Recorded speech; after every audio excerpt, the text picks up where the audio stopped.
Hey everybody, so today we had our Discord question and answers by Bethesda Game Studios on Starfield, which was awesome. So I'm just going to read them. There's 16 questions and a bunch of answers, so let's get started. So question 1, can we buy houses or properties in main cities? And the answer is yep, there's housing in different cities that the player can get. Some you have to purchase and some are rewarded for specific quests. And sure can. You can purchase dwelling in major cities in the game, and there's at least one that you can specifically for completing something. So there you go. So there's your answer. So at least one you can do from the questing, I guess, or doing a certain task. So question 2. If we get kid stuff trait, will our parents be generated based on our character looks, or are they standard parents put in place? What benefits might there be? Our programmers on the new face tech were excited to make a function that could try to match your customized face and then create two parents so they are based on what your character looks like. Although specific math involved is beyond me. We had similar tech in previous games. Yes, totally. Just as we did in Fallout 3 with your dad and did in Fallout 4 with your son. In Starfield, if you take your kid's stuff trait, your parents are based off of you. No spoilers, but I think fans will really appreciate the actors we got to play those roles, and they just get so into it. It's awesome. Oh, and yeah, you can get stuff. What's with him and stuff? Okay, that sounds cool though. What happens if your character looks not bad, but your parents are beyond ugly, or you're really ugly, but your parents end up being really beautiful? Question 3: for those who have never played a BGS game and will be starting in Starfield, what information should we know that will make the experience more impactful right from the start? How deep should we go into creating our character's backstory before we start the game? Well, we always make our games for fans, both old and new, so you can jump in without ever having to play a Bethesda title before. While we still start off at the same spot, what happened to you before the game starts, it's totally up to you and your headcanon. Oh my. But we like to look at it less as playing a game and more about living in the universe we created. So settle in, go at your own pace. Pretty soon you'll learn all the systems and be adventuring through settled systems the way you choose. There will be traits and background systems that'll let you specifically more about yourself, but you can also select anonymous background, no traits if you want. In terms of if you never played a BGS game before, try anything. We're simulation as well as a role-playing game, so we try to support player doing what they want as much as we can. As for going into the character backstory, that's entirely up to you. I'm all about the headcanon. For example, my latest character is working schlub named Mitch Dombrowski. I can't say that. He's a husky, good-natured space trucker, and while he'll do whatever he needs to defend himself, he'll never shoot first. He likes Han Solo's sweet older brother. And yes, there are traits and backgrounds for supporting that kind of thing. That's actually kind of cool. Space trucker, but also, don't shoot first. You shoot second, which is kind of cool. Maybe there's even a buff for that. Like, for example, you get a little bit more damage if they shoot first. Question 4, how will smuggling cargo system work? Can we hide it somewhere on the ship and sell it for more currency later? Certain items are considered contraband and you'll need to smuggle them past security ships that are in orbit in major settlements. There are specific items that are considered counterband, meaning they are pretty much illegal everywhere. And yes, you can hide them using special ship modules you can purchase, so you don't get caught with those harvest organs. Oh no, the economy is fixed, but the prices of bought and sold goods can be changed based on skills you choose. Question 5. Will there be a jail system if we commit crimes? Yes, you can elect to go to jail or pay a fine when you're arrested, or even resist arrest and try to escape. Awesome. Yep, the settled system is more like Skyrim than Fallout 4's Commonwealth is in that regard. You bunch of criminals. There's civilization, there's governments, and there are laws.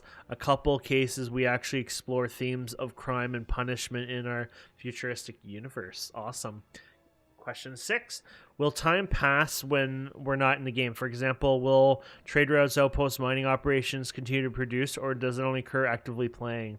The sim only runs when you're actively playing. No sleeping on the job. Only when you're actively playing. That's cool. I'm fine with that. People are going to be leaving their consoles and computers on a lot, I bet you. Question 7. Can we be a double agent in the game? For example, if you join the United Colonies, can you also join the Crimson Fleet and give United Colonies information? And what factions have that feature if they do? All the playable factions can be completed independently. That's exactly what you can do. Infiltrate Crimson Fleet for UC system defense. It's specific to that quest line. The Crimson Fleet storyline does feature you being an undercover agent inside the fleet behalf of the UC system def.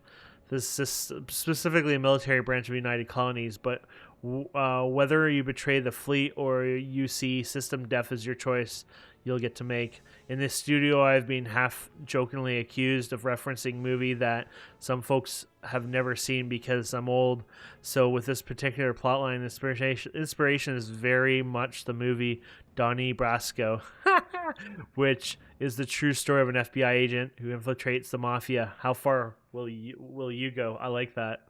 Question 8. Depending on the traits selected during the character creation, will it be possible to play through the game in a pacifist mode, i.e. without killing anyone or even potentially anything? Probably not fully. Oh, there you go. I can't guarantee every mission can be completed in pacifist mode, but we do have a couple systems that will help.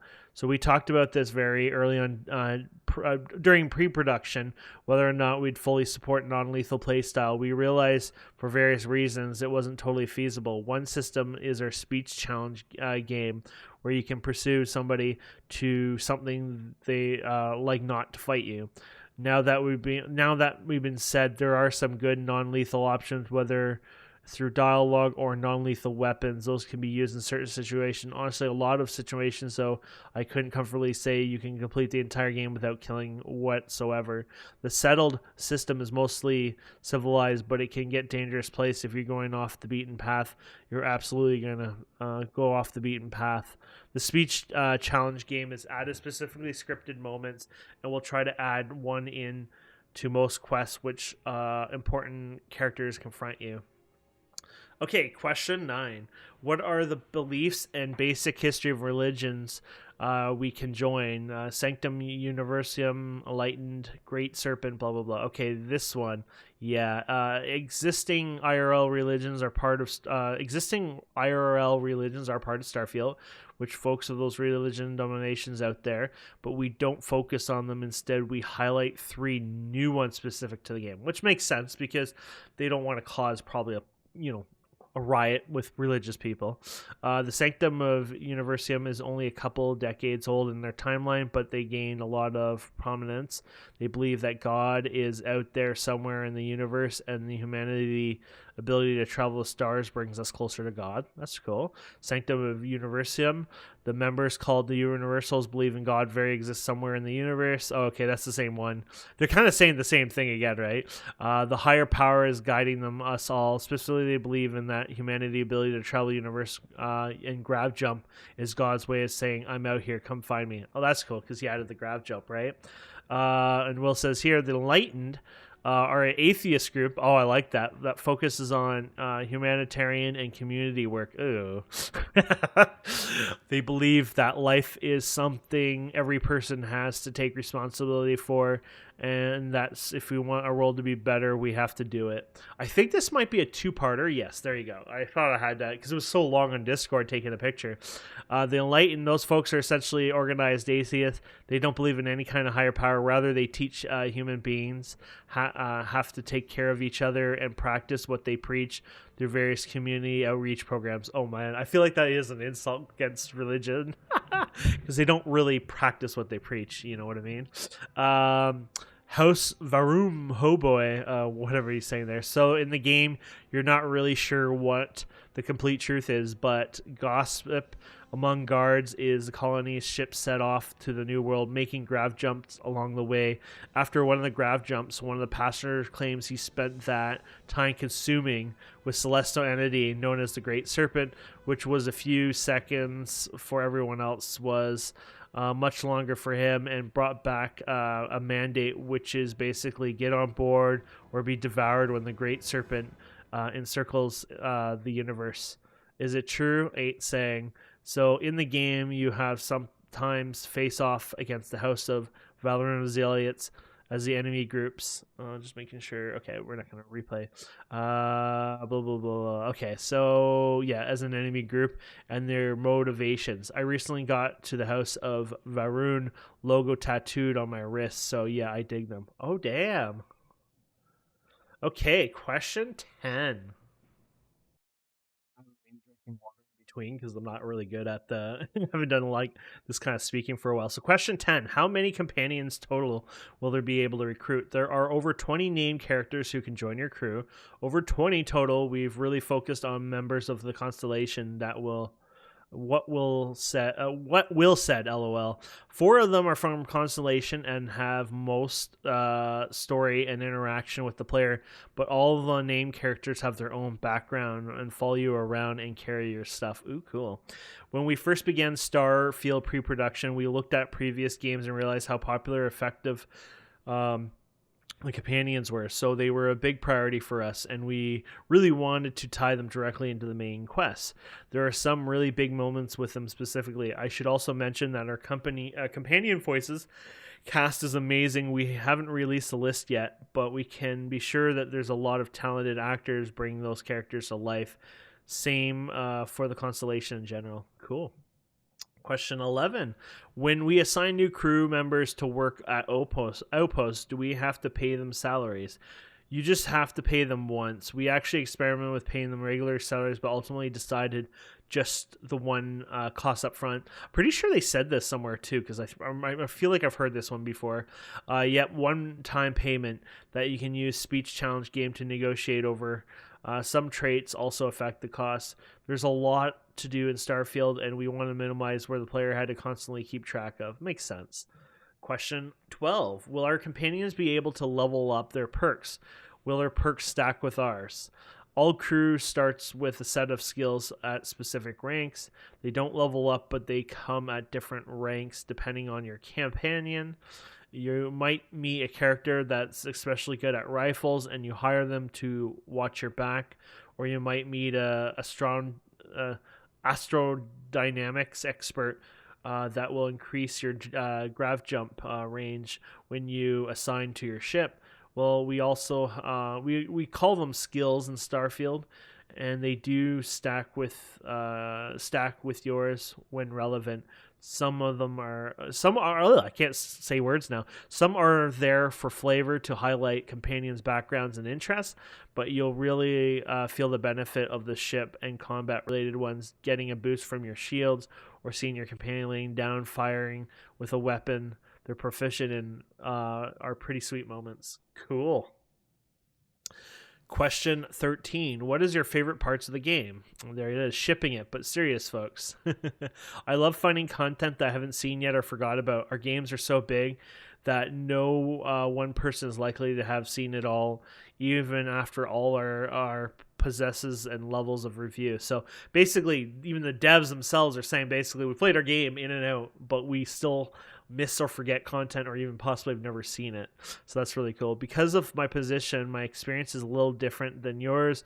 I won't speak for Will, but personally, I've seen every quest line, every city, every major piece of content in the game at every stage of development. So my answer is colored by that. For me, the real pleasure is seeing how they've evolved into the versions they are today, the version everyone here will play. I have really soft spot for Neon. Getting to that city nailed down took a lot of work by a lot of different people, and the results is the cyberpunk settlement I was always hoping it would be. I can't wait. That's probably going to be one of my favorite places, honestly. I also have a lot of quest lines. I think they're best we've ever done. Designers on this project totally killed it. Our quests really evolved our development, and it's great to see how everyone added added to them: design, animators, voice actors, lighting, everything. Okay, question 14. What books or movies had a big influence on some of the quests? I'm a history nerd. I actually listen to a lot of podcasts like Hardcore History and the History of Rome. Well, I'm a child of the late 70s, 80s, and I have very fond memories of sci-fi at that time. So let me think. Yeah, sci-fi in the 70s, 80s, those books, I have some somewhere put away. Amazing. That was what No Man's Skies was based on as well, for the look wise, that retro kind of. While our game is science fiction, I like the historians can tell you how beings react to certain circumstances like war, famine, technology breakthroughs, and you can imagine how we'd react to similar circumstances in a fictional setting, just at the grander scale. Star Wars, OG Battlestar Galactic, Space 1999, Buck Rogers, Battle Beyond the Stars, Ice Pirates, and let's not forget the classic Metal Storm, the destruction of Jayard Sin. I think I actually saw that one in 3D. But also much headier sci-fi stuff like the writing of Arthur C. Clarke and Robert Heinlein, and the films like Contact, Interstellar, 2001, Space Odyssey, even Event Horizon. In all of those examples, you realize outer space is two things. One, a source of mystery and wonder, sometimes terror, and two, a giant blank page on which you can write any story. And we have written a lot of different stories in Starfield. Ooh, that was a good answer. And long, but I liked it. Question 15. What are some favorite small details in Starfield added to the immersion? I think I really love is that all the humans are living in space and our aesthetics are very much NASA punk. This is a very lived universe and you can see it everywhere. I look closely to all their outfits. You can see seams, materials, especially spacesuits. Constellation members have patches on their spacesuits. They are tied to what skills they have. You know, everyone loves the sandwiches, but it's the books that are lying around. Notes on the bulletins, the environmental storytelling that our level designers and world artists are so good at. We also love buttons. There's lots of buttons. Ooh, keep that in mind. Buttons. Those could be secret entrances to stuff. I'm a slow typer, somewhat typo obsessed. Totally love work from voice actors too. The music and sound effects and clothes. LOL. Buttons. Oh, do we love buttons? Oh. And I want to mention, if you haven't heard about this, Adam Savage team are building their first model of Frontier. So you can literally just look up Adam Savage and just Starfield, and you'll find the video on YouTube. And the last tier is 16. What is the history of mechs? Ooh, mechs, good one. So we showed a bit in the animated shorts. The mechs are leftovers from the Colony War and Colony Wars, singular. Both sides, United Colonies and Free Star Collective, had mechs, but the Free Star Collective really mastered them. The United Colonies had mechs too, but they also relied on the controlled alien beasts from the Xeno Warfare Division. Both of those were outlawed with the Armistice? I can't say it. That ended the Colony War. I'm not saying there's an old mech battleground in the game. I'm typing it. Mechs not usable. No, they're in the ruins. They're in ruins. And which we kind of already knew this. I mean, people thought mechs would be different. I tried to explain to people, like, it's not going to be like a power suit. It's a bloody mech. It's a massive machine. And the reason you won't see them, or they probably aren't in the game, is simply because it would ruin the gameplay. Now, maybe in a DLC or something later on, mods, etc., maybe they'll add mechs where maybe it's used in a certain level or area.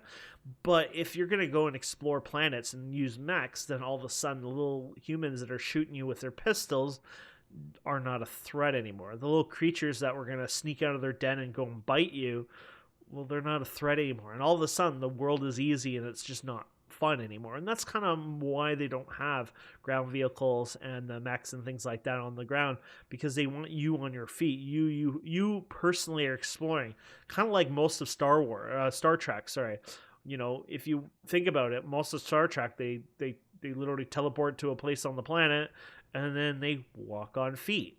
Sure, they'll shuttle down, but they usually shuttle, they land, and then they walk on feet, and that's kind of how it works. And I like that. I honestly think that's great, and it makes it so the balancing's a lot better, I think. So anyways, my friends, thank you so much for joining us for the Discord questions and answers by Bethesda Game Studio. Hopefully you enjoyed this, and I'm looking forward to Starfield starting the 1st of September. Though it is coming out, I think, Eastern Standard Time, was it? Or is it Pacific? I think it was Eastern at 8 p.m. Eastern. So that's like 8, 7, 6, 5, maybe 5 Pacific, or maybe it was 8 Pacific. You'd have to double check. I'll make some more videos on that anyways. But thanks for joining us. Hope you enjoyed this video, and we'll see you wonderful people next time. Please consider subscribing, commenting, liking, and have a fun day.